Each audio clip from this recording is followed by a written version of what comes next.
Yeah, boy. Ayun, no. So yung mga pares, sa day to day nasira yung sapatos natin. So isa't kalahating taon ko pa lang itong ginagamit. Actually hindi ko nga ito laging ginagamit eh.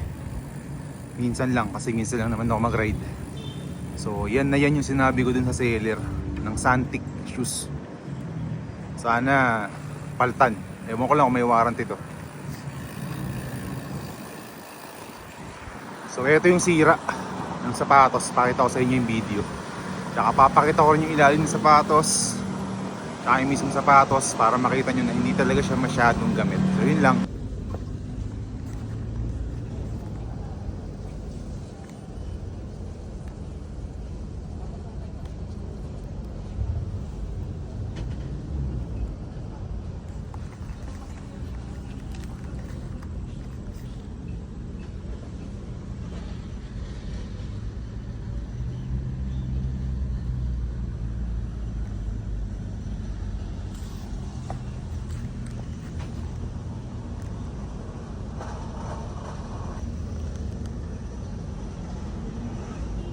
At ayun na nga mga pare, tuluyan nang nasira.